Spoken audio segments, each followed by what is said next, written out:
Welcome back to my YouTube channel guys. तो आज हम स्टार्ट करेंगे अपना लेक्चर नंबर 3। तो आज यार हम इस लेक्चर में पढ़ने वाले कंडीशनल स्टेटमेंट्स के बारे में। तो कंडीशनल स्टेटमेंट होती क्या है कि मान लो कि कोई कंडीशन है कि अगर a है कोई इंटीजर और वो b से बड़ा है तो कुछ कोड जो होगा वो एग्जीक्यूट होना चाहिए। मतलब अगर ये ट्रू है, यस है, तो एक अलग कोड चलना चाहिए। अब मान लो ये नो है, मतलब a b से बड़ा नहीं है, a b से छोटा है, तो कोई दूसरा कोड चलना चाहिए। तो इसी के लिए हम कंडीशनल स्टेटमेंट का यूज करते हैं। ठीक है, तो हम इसको फ्लो चार्ट में थोड़ा रिप्रेजेंट करें तो फ्लो चार्ट में कुछ ऐसा होता है, a ग्रेटर देन b अगर है, यस, देन कोड, अगर नहीं है तो कोई दूसरा कोड। तो इस प्रकार से हमारी कंडीशनल स्टेटमेंट वर्क करती है कि मान लो कि कोई कंडीशन है कि a ग्रेटर देन b है, तो मान लो हमें एडिशन कराना है कि अगर a b से बड़ा होगा तो हम a प्लस बी कर देंगे, अगर a b से बड़ा नहीं होगा तो हम a इंटू बी कर देंगे। तो इस केस के लिए हम यूज करते हैं कंडीशनल स्टेटमेंट कि मान लो कुछ कंडीशन है, हमें अगर वो सही है तो एक सर्टेन कोड चलाना है, अगर वो कंडीशन सही नहीं है तो कोई दूसरा कोड चलाना है। तो इसलिए हम कंडीशनल स्टेटमेंट का यूज करते हैं। तो कंडीशनल स्टेटमेंट हमारी होती कौन सी है? तो सबसे पहले हम बात करेंगे इफ एल्स के बारे में। सबसे पहले हम बात करेंगे इफ एल्स कंडीशन के बारे में। ठीक है, इफ एल्स कंडीशन कैसे होती है कि मान लो कोई इंटीजर है, उसकी वैल्यू है 5, और कोई इंटीजर है उसकी वैल्यू है b, उसकी वैल्यू है 10। अब कंडीशन है if a greater than b होता है, ठीक है, तो कोई कोड चलेगा। ठीक है, अगर ऐसा नहीं होता मींस एल्स, तो कोई दूसरा कोड चलेगा। तो ऐसे हमारी इफ एल्स कंडीशन वर्क करती है। ठीक है, तो हम इसे कोड करके देखते हैं कि कैसे वर्क करती है। तो चलते हैं अपने VS कोड पर और कोड करके देखते हैं। अब मान लो हम दो इंटीजर बना लेते हैं, इंट a, उसकी वैल्यू डाल देते हैं हम 5, ठीक है, एंड इंटीजर b, उसकी वैल्यू है 10। ठीक है, हम कंडीशन डालते हैं if a greater than b, then हमें प्रिंट कराओ क्या, हमें प्रिंट कराओ a is greater than b। ठीक है, न्यू लाइन। अगर ऐसा नहीं है एल्स, हमें प्रिंट कराओ क्या, a is not greater than b। ठीक है, इस कोड को हम रन करके देखते हैं कि क्या आंसर आता है हमारा। तो आपने देखा कि हमारा आंसर आया है a is not greater than b, means कि a हमारा b से बड़ा नहीं है। तो हमने a की वैल्यू डाली थी 5 और b की वैल्यू डाली थी हमने 10। तो हमें साफ साफ पता पड़ रहा है कि a की वैल्यू b से छोटी है। तो हमारी कंडीशन यहाँ चेक हुई, a ग्रेटर देन b है, उसने देखा नहीं है, तो ये कंडीशन एग्जीक्यूट नहीं हुई। फिर दूसरी कंडीशन आई एल्स, उसने देखा a is not greater than b, उसमें देखा कि a है वो b से छोटा है, तो उसने ये वाली कंडीशन प्रिंट करा दी, a is not greater than b। हमें आउटपुट में भी वही मिली है। तो आपने देखा कि हमारी कंडीशन कैसे वर्क करती है। अब मान लो कि हमारे पास कई सारी कंडीशन हो कि a की वैल्यू हम 10 रख दें, कंडीशन है कि a ग्रेटर देन b, तो हमारी condition a greater than b आनी चाहिए। एक कंडीशन डाल दें कि हम ये भी चेक करें कि a और b की वैल्यू बराबर है या नहीं है। ठीक है, उसके लिए कोई अलग कंडीशन प्रिंट हो। मतलब मान लीजिए हमारे पास कई सारी कंडीशन है, वो हमें चेक करनी है। तो हम कैसे करते हैं, तो उसके लिए हम चेक लगाते हैं एल्स इफ, मतलब ये नहीं तो ये, क्या a इक्वल टू b है, तो हम प्रिंट कराएंगे a is equal to b। ठीक है, तो इसमें इस प्रोग्राम में होगा क्या, इस प्रोग्राम में सबसे पहले वो इफ कंडीशन पर जाएगा और चेक करेगा कि ए बी से बड़ा है, अगर बड़ा है तो ये प्रिंट करा देगा A not greater than B. फिर वो चेक करेगा else if A equal to B, means कि ए बी के बराबर है, अगर बराबर है तो वो प्रिंट करा देगा ए इक्वल टू बी। ठीक है, अगर इन दोनों कंडीशन में से कोई कंडीशन नहीं है तो प्रिंट क्या कराएगा, ए नॉट ग्रेटर देन बी। ठीक है, तो इसे एक बार हम रन करके देख लेते हैं। तो हमारा आंसर आ चुका है ए इक्वल टू बी।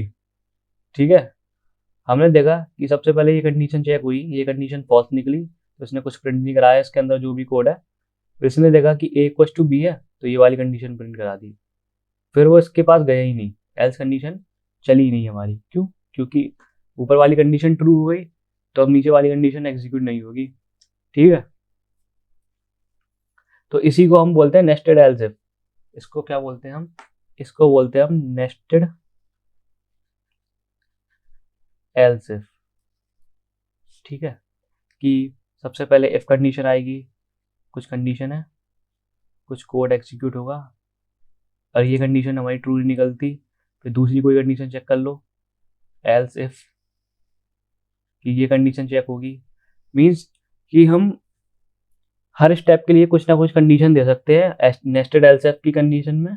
ठीक है, तो ये हो गई हमारी एल्स इफ कंडीशन। तो ऐसे हमारी वर्क करती है एल्स इफ कंडीशन। तो हम कुछ प्रोग्राम लिख के देख लेते हैं। तो लेट सपोज चेक करते हैं कि नंबर जो हमारा पॉजिटिव है या नेगेटिव है।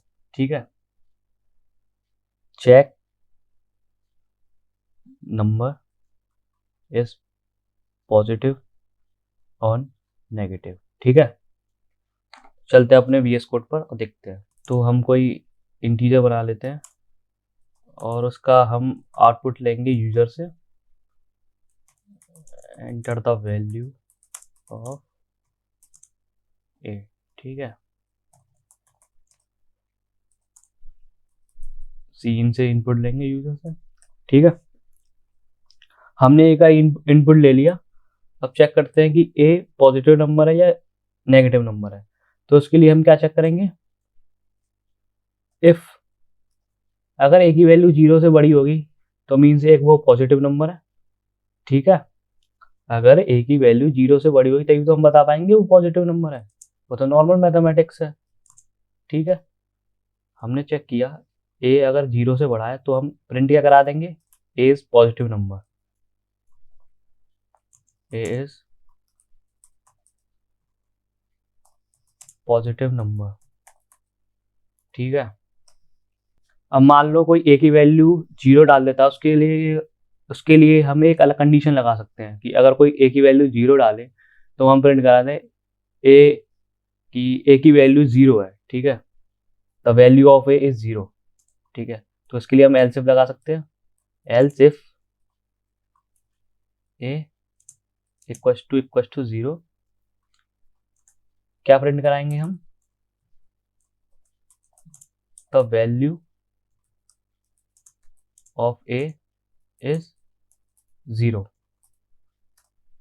ठीक है, न्यू लाइन डाल देते हैं। अगर ना तो ये पॉजिटिव है ना ये 0 के बराबर है तो ए की वैल्यू क्या होगी, ना तो पॉजिटिव है ना 0 है, तो ए की वैल्यू क्या होगी। तो लेट सपोज देखते हैं, मान लो ये नंबर लाइन हमारी इसे 0 है।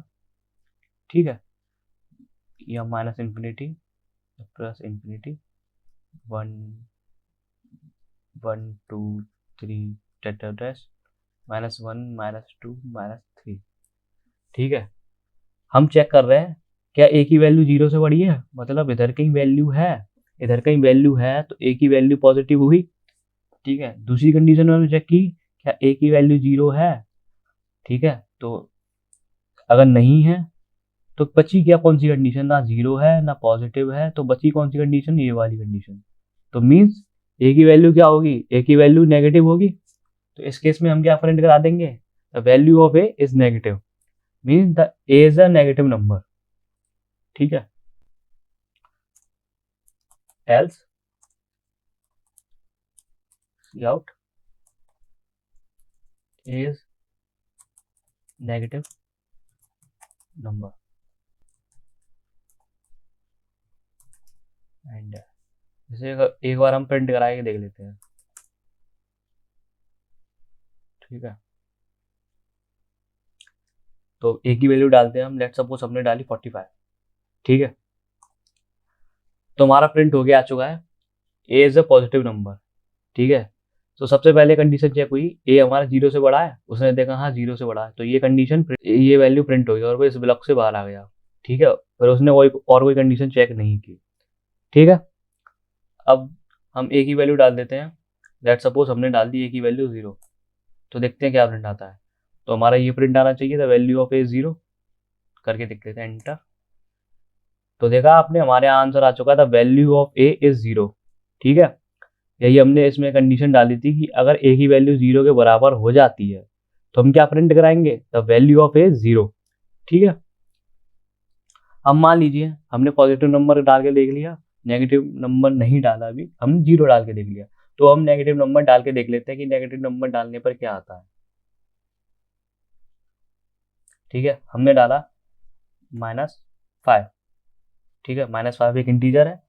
ठीक है, एंटर दबाते हैं, तो हमारा आ चुका है ए इज नेगेटिव नंबर, मतलब ये वाली कंडीशन हमारी ट्रू हो चुकी है, ए इज अ नेगेटिव नंबर। ये कंडीशन चेक हुई सबसे पहले, उसने देखा ए की वैल्यू 0 से बड़ी नहीं है, तो इस ब्लॉक से बाहर आ गया, मतलब ब्लॉक के अंदर गया ही नहीं, तो वो दूसरी कंडीशन पर आ गया। उसने चेक किया कि ए की वैल्यू 0 के बराबर है, उसने देखा नहीं है, तो फिर अगले ब्लॉक पर गया। उसने अगला ब्लॉक किसका, एल्स, मतलब ऊपर वाली कोई कंडीशन नहीं है तो फिर एल्स कंडीशन चलनी ही चलनी है। मीन्स नो मैटर कुछ भी हो, ऊपर वाली कंडीशन अगर नहीं चली तो एल्स कंडीशन जो है, ये वाली जो कंडीशन है वो चलनी ही चलनी है at the end of this conditional statement. At the end of this conditional statement, ये कंडीशन चलनी ही चलनी है, नो मैटर ऊपर वाली कंडीशन अगर नहीं चली। अब लेट सपोज हम चेक करते हैं कि कोई नंबर इवन है या नहीं। ठीक है, तो उसके लिए हम कैसे चेक करेंगे, तो मान लो मैंने एक लास्ट वीडियो में बताया था कि एक ऑपरेटर होता है मॉड्यूलो ऑपरेटर। मॉड्यूलो ऑपरेटर, ठीक है, ये क्या हमें देता है, ये हमें रिमाइंडर देता है भैया, रिमाइंडर देता है, ये मैंने आपको बताया था। मान लो अगर कोई नंबर इवन है, एनी नंबर एन कोई इवन नंबर है, हम उसे 2 से डिवाइड करेंगे, अगर हमें रिमाइंडर मिलता है तो मतलब इवन नंबर नहीं है। ठीक है, अगर रिमाइंडर 0 आता है तो हमारा क्या है, वो इवन नंबर है। ठीक है, ये सबको पता है। अगर हम किसी नंबर को 2 से डिवाइड कर रहे हैं, अगर उसका रिमाइंडर हमारा 0 आ रहा है तो वो इवन नंबर है, अगर नहीं आ रहा तो हमारा ऑड नंबर है। तो हमारे पास एक ऑपरेटर होता है रिमाइंडर निकालने के लिए, मैंने आपको बताया था मॉड्यूलो ऑपरेटर, इसे हम मॉड्यूलो ऑपरेटर बोलते हैं। ठीक है, तो इसकी वजह से हम एक क्वेश्चन करते हैं, इफ एल्स कंडीशन लगाकर ये चेक करते हैं कोई नंबर हमारा इवन है या ऑड है। ठीक है, तो चलते हैं अपने VS कोड पर। तो मान लीजिए हम यूजर से कोई इनपुट लेते हैं, इंट ए। ठीक है, तो हम चेक करते हैं इफ ए मॉड्यूलो 2, मतलब ए को हम 2 से डिवाइड दे रहे हैं, अगर उसका रिमाइंडर, मॉड्यूलो ऑपरेटर हमें रिमाइंडर देता है, अगर उसका रिमाइंडर हमारा 0 आ रहा है, ठीक है, तो हम क्या प्रिंट करा देंगे, ए इज इवन नंबर। ठीक है, एल्स क्या प्रिंट कराएंगे, अगर 0 के इक्वल नहीं है तो वो ऑड नंबर होगा, तो हम क्या प्रिंट करा देंगे, सी आउट इज ऑड नंबर। ठीक है, इसे एक बार रन करा के देख लेते हैं। तो हम एक ही वैल्यू डालते हैं, जैसे मान लीजिए 50 डाली हमने। 50 क्या है हमारा, 50 है इवन नंबर है, 50 एक हमारा इवन नंबर है, तो हमें क्या कंडीशन प्रिंट होनी चाहिए, ए इज एन इवन नंबर। ठीक है, तो देखते हैं, सॉरी, तो हमारा प्रिंट हो गया, आ चुका है ए इज इवन नंबर। ठीक है, मान लीजिए हम इसे दोबारा रन करते हैं, तो हम एक ही वैल्यू डालते हैं इसमें, एक बार 3 डाल के देखते हैं, तो हमें पता है 3 हमारा ऑड नंबर है। ठीक है, तो हमारे पास प्रिंट हो गया, आ चुका है ए इज ऑड नंबर। ठीक है, तो हमने देखा कि हमारी इफ एल्स कंडीशन कैसे वर्क करती है। ठीक है, अब बात करते हैं अपने टर्नरी ऑपरेटर के बारे में। तो टर्नरी ऑपरेटर कुछ नहीं है, इफ एल्स कंडीशन का एक शॉर्ट हैंड है कि आप इफ एल्स की जगह एक ऑपरेटर की हेल्प से इफ एल्स कंडीशन को यूज कर सकते हो।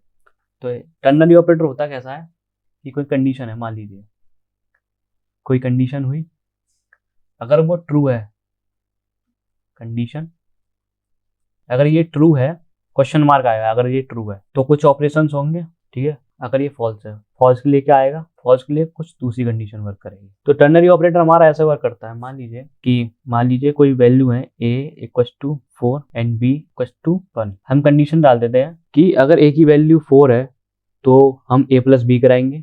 ऐसा भी कर सकते हैं, मान लीजिए हम कंडीशन डाल देते हैं a की वैल्यू ग्रेटर देन है b, तो हम कराएंगे, तो हम अगर a की वैल्यू ग्रेटर देन है b तो हम सब्ट्रैक्शन कराएंगे a माइनस बी, ठीक है। अगर a की वैल्यू स्मॉलर देन है b तो हम क्या कराएंगे, तो हम कराएंगे a प्लस बी, ठीक है। मान लीजिए कंडीशन क्या है हमारी, a greater than b condition आई हमारी, ठीक है। इससे मैच कीजिए, ठीक है। अगर ये ट्रू है, क्वेश्चन मार्क, तो हम क्या ऑपरेशन कराने वाले हैं, तो हम क्या ऑपरेशन कराने वाले हैं, a प्लस बी, ठीक है। अगर ऐसा नहीं है तो हम कराएंगे क्या, b माइनस ए। ये हमने देख लिया कि अगर a की वैल्यू b से बड़ी है तो हम a प्लस बी करा देंगे, अगर b की वैल्यू बड़ी है तो b माइनस ए करा देंगे, सिंपल सा। तो हम इसे किसी उसमें स्टोर कर ले, किसी वेरिएबल में हम इसे स्टोर कर सकते हैं, जैसे c में स्टोर कर लिया हमने, ये क्या c इक्वल टू ये, ठीक है। ये होता है हमारा टर्नरी ऑपरेटर। इफ कंडीशन अगर ट्रू है तो ये करेगा, अगर नहीं है तो ये रन करेगा। ऐसे हमारी इफ एल्स कंडीशन वर्क करती है इन टर्नरी ऑपरेटर, ठीक है। तो इसे भी एक बार हम कोड करके देख लेते हैं। तो हमने ए और बी की वैल्यू इधर इनपुट ले ली, अब करते हैं इंट सी। मान लीजिए कंडीशन क्या है हमारी, ए ग्रेटर देन बी, तो हम कराएंगे ए प्लस बी, ठीक है। अगर ऐसा नहीं है तो हम कराएंगे बी माइनस ए, यही डिस्कस किया था हमने, ठीक है। और प्रिंट करा देंगे सी को, ठीक है। तो इसे एक बार रन करके देख लेते हैं। तो हमने ए की वैल्यू डाली 10 और बी की वैल्यू डाली 5, तो हमारा आ गया 15। इसने देखा कि ए की वैल्यू है ग्रेटर देन बी, तो इसने कंडीशन प्रिंट कराई ए प्लस बी, ठीक है। फिर इसने ये कंडीशन नहीं प्रिंट कराई। कंडीशन प्रिंट कराने का मतलब इसने ए प्लस बी सी में स्टोर किया और हमने सी प्रिंट करा दिया, ठीक है। अब मान लीजिए हम ए और बी की वैल्यू को चेंज करते हैं, ए की वैल्यू हम बी से छोटी रख देते हैं, ठीक है। मान लीजिए हमने ए की वैल्यू रख दी 5 और बी की वैल्यू रख दी 10। तो इस कंडीशन में क्या होगा, इस कंडीशन में चेक होगा क्या ए की वैल्यू बी से बड़ी है, नहीं है, तो ए प्लस बी प्रिंट नहीं होगा।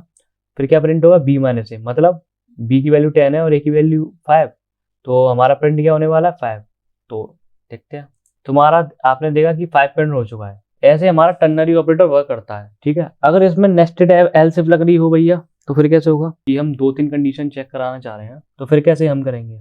तो हम मान लें कि इसमें हम कंडीशन लगाना चाह रहे हैं कि अगर ए की वैल्यू बी से बड़ी है, मान लीजिए इसमें हम कंडीशन लगाना चाह रहे हैं अगर ए की वैल्यू बी से बड़ी है तो हम ऑपरेशन कराएंगे ए माइनस बी, ठीक है। एल्स फिर एक ब्रैकेट देंगे, ठीक है।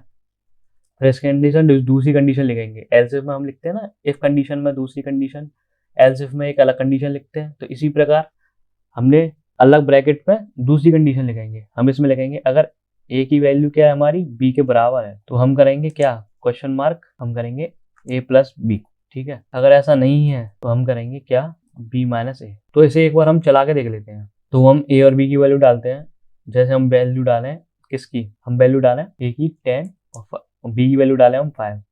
तो हमारे पास प्रिंट हो गया, आना क्या चाहिए। तो हमने देखा सबसे पहले ये कंडीशन चेक हुई कि ए की वैल्यू बी से बड़ी है, इसने देखा हाँ ए की वैल्यू बी से बड़ी है, तो अब क्या प्रिंट होगा हमारा, प्रिंट होगा हमारा ए माइनस बी, ठीक है। तो देख लेते हैं क्या आता है। तो देखा आपने हमारा 5 प्रिंट हो चुका है, ए माइनस बी हमारा प्रिंट हो चुका है। तो वो हम एक बार चेक कर लेते हैं और ए और बी की वैल्यू को हम सेम रख के देख लेते हैं क्या प्रिंट होता है, ठीक है। तो हमने दोनों की वैल्यू रख दी 10 10, ठीक है। देखते हैं हमारा प्रिंट होना चाहिए 20, क्यों, एल्स इफ कंडीशन में जाएगा ए इक्वल टू बी, तो हमारी कंडीशन क्या आएगी, ए प्लस बी, ठीक है। तो देखा हमारा 20 प्रिंट हो चुका है, ठीक है। अब एक बार हम बी की वैल्यू बड़ी रख के देख लेते हैं कि क्या प्रिंट होता है। तो हम ए की वैल्यू डालें 10 और बी की वैल्यू डाल दें हम 15। हमने ए की वैल्यू डाल दी 10 और बी की वैल्यू डाल दी 15। इसने चेक किया ए की वैल्यू बी से बड़ी है, इसने देखा नहीं है, ये कंडीशन नहीं हुई।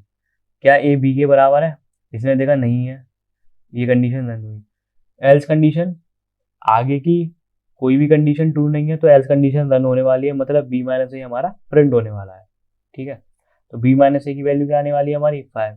तो देख लेते हैं क्या वैल्यू आती है हमारी। तो देखा हमारी वैल्यू जो है 5 आ चुकी है। तो ऐसे हमारी टर्नरी ऑपरेटर वर्क करती है। नेस्टेड में मैंने आपको बता दी, सिंपल टर्नरी ऑपरेटर बता दिया मैंने, इफ एल्स बता दी, एल्स इफ कंडीशन सारी बता दी मैंने। अब आती है हमारी स्विच केस कंडीशन।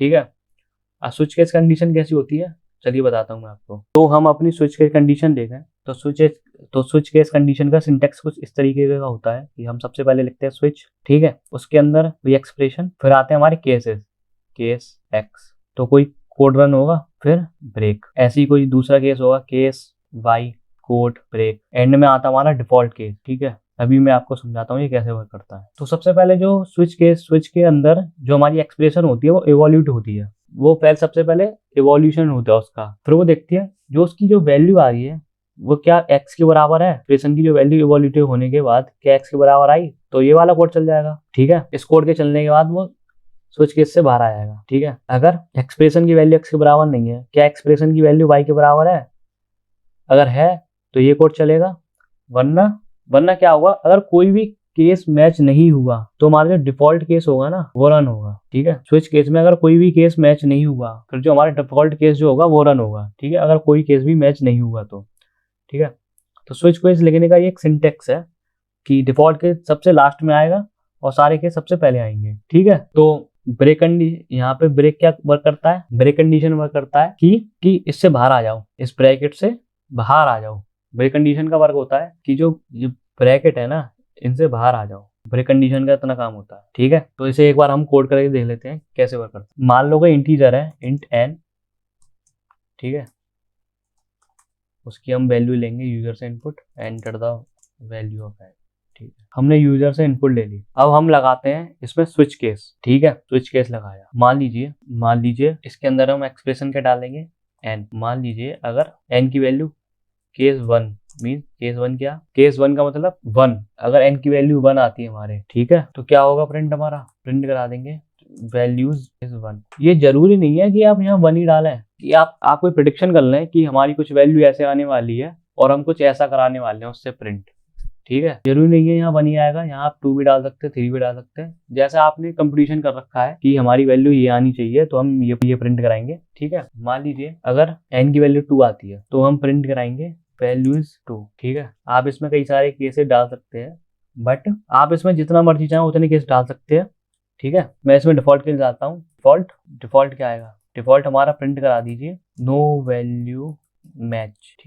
ठीक है, हम इसमें एक चीज भूल गए, हमें इसके बाद सबके बाद ब्रेक कंडीशन डालनी है, जिससे क्या होगा कि आगे कोड चलेगा नहीं, वो हर कंडीशन ट्रू होती है इससे बाहर आ जाएगा। डिफॉल्ट के बाद भी हम देखो, अगर हम डिफॉल्ट के बाद ब्रेक ना डालें तब भी हमारा काम चल जाएगा, क्योंकि जब हम डिफॉल्ट तक पहुंच चुके हैं तो मतलब हम जो ब्लॉक है उसके एंड तक पहुंच चुके हैं, तो हम डिफॉल्ट के बाद ब्लॉक डालें या ब्रेक डालें या ना डालें हमें फर्क नहीं पड़ता। ठीक है, ना भी डालें तो हमारा काम चल जाएगा।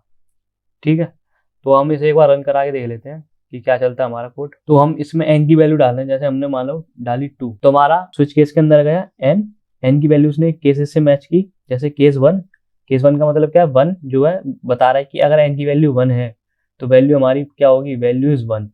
ठीक है, अगर केस 2 क्या बता रहा है कि अगर n की वैल्यू 2 है, मीन्स ये वाली जो वैल्यू है अगर ये है तो प्रिंट क्या होगा, वैल्यू इज 1, तो प्रिंट क्या होगा हमारा, वैल्यू इज 2। डिफॉल्ट केस क्या बता रहा है, डिफॉल्ट केस हमारा बता रहा है कि अगर ऊपर का कोई भी केस मैच नहीं किया वैल्यू से, कोई भी ऊपर वाला केस मैच नहीं किया तो मैं डिफॉल्ट केस चल जाऊंगा, वैल्यू क्या आई, नो वैल्यू मैच। ये हमने अपने तरफ से डाल रखा है, आप कुछ भी डाल सकते हैं। तो एक बार हम डिफॉल्ट केस भी चला के देख लेते हैं कि कैसे वर्क करता है इसमें। तो मान लीजिए, तो हम इसमें वैल्यू डालते हैं, लेट्स सपोज हमने डाल दी वैल्यू 10, तो हम इसमें 10 डाल रहे हैं वैल्यू, तो केस इस वाले केस में वैल्यू 1 है, मीन्स अगर 1 होगा तो ये चलेगा, इस वाले केस में वैल्यू 2 है तो ये वाला चलेगा।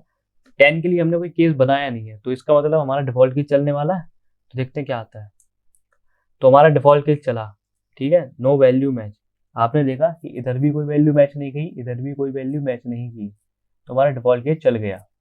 ठीक है, तो आपने देखा कि इफ एल्स कैसे हमारी वर्क करती है, हमारे कंडीशनल स्टेटमेंट कैसे वर्क करती है। इफ एल्स हो गया, टर्नरी ऑपरेटर हो गया, स्विच केस मैंने आपको बता दिया। ठीक है, तो आज की वीडियो के लिए बस इतना ही। वीडियो पसंद आई हो तो वीडियो को लाइक जरूर कर दें, तो और चैनल को सब्सक्राइब भी कर लेना। ठीक है, और अपने फ्रेंड्स के साथ जरूर शेयर करना, और मैं वीडियो के डिस्क्रिप्शन में आपको होमवर्क दे दूंगा, कुछ क्वेश्चन दे दूंगा, उन्हें आप जरूर जाके सॉल्व करें, ठीक है, जिससे आपकी प्रैक्टिस भी हो जाएगी। और वो यार वो करना जरूरी है, जब तक आप कोडिंग खुद अपने आप से नहीं करेंगे, no one can teach you coding, ठीक है, no one can teach you coding. अगर आप खुद से सॉल्व क्वेश्चन नहीं कर रहे हो तो no one can teach you coding, आपको कोई नहीं पढ़ा सकता कोडिंग, ठीक है, आपको खुद ही करनी पड़ेगी। तो मैं आपको जो क्वेश्चन दूंगा उन्हें एक बार जरूर जाके कर लें सॉल्व, और अपने आप से खुद से करने हैं, चीटिंग नहीं करनी, ठीक है। तो मिलते हैं अगली वीडियो में, तब तक के लिए बाय।